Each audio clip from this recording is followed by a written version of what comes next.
सुरुवातीला एक मोठी बातमी बघूयात आणि सविस्तर. पुण्यामध्ये आरोग्य विभागाचा भोंगळ कारभाराचा भांडाफोड झालाय. तब्बल 35 कोटी रुपये खर्च करून खरेदी केलेल्या 100 शववाहिन्या वापराविना धूळ खात पडू नयेत. त्यामुळे या शववाहिकांच्या खरेदीमध्ये घोटाळा तर झाला नाही ना, असा संशय आता उपस्थित होतोय. पुण्यात 100 शववाहिन्या धुळखात,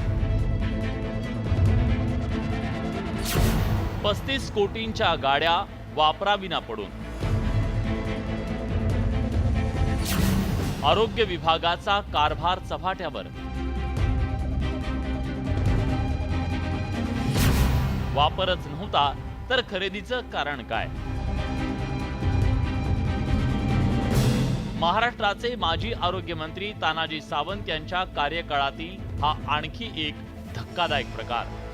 तब्बल 35 कोटी रुपये किमतीच्या या 100 शववाहिन्या पुण्याच्या नायडू रुग्णालयात धुळखात पडून आहेत.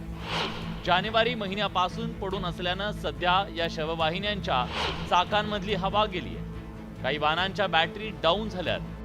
तापमान आहे ते तापमान कमी राहील आणि मृतदेहावरती त्याचा कुठलाही परिणाम होणार नाही किंवा मृतदेह खराब व्हायला सुरुवात होणार नाही, अशी सगळी सुसज्ज असलेली ही शववाहिका आहे.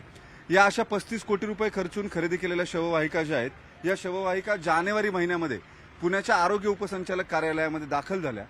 जवळपास 100 गाड्या ज्या आहेत त्या 10-20 गाड्यांच्या अशा टप्प्यानं या गाड्या आरोग्य उपसंचालक कार्यालयामध्ये आणून देण्यात आल्या.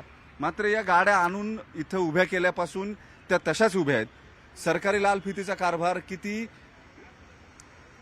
कशा पद्धतीनं काम करतो त्याचं हे उदाहरण आहे. या गाड्यांची हवा गेली आहे, काही शववाहिकांची हवा गेली आहे, काही गाड्यांच्या बॅटऱ्या खराब झाल्यात. याचं कारण त्या विना वापर पडू नयेत.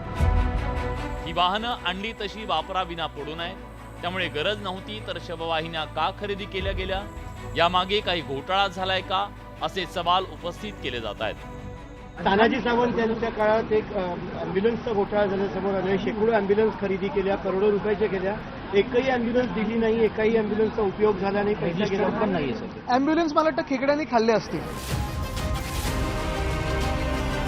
एकीकडे राज्यातल्या अनेक गावांमध्ये पुरेशा आरोग्य सुविधा मिळत नाहीयेत. जिल्हे तालुक्यांना पुरेशा रुग्णवाहिका मिळत नाहीयेत. आजही दुर्गम भागात रुग्णांना झोळीतून नेलं जातंय हे भीषण वास्तव आहे. त्याचवेळी पुण्यात वापराविना शेकडो शववाहिन्या पडून आहेत. त्यामुळे याचं नेमकं काय गौडबंगाल आहे? या शववाहिन्या का आणि कुणाच्या सांगण्यावरून अशा धुळखात खाण्यासाठी खरेदी झाल्या, हे सगळं समोर येणं गरजेचं आहे. Bureau report, news 18 Lokmat.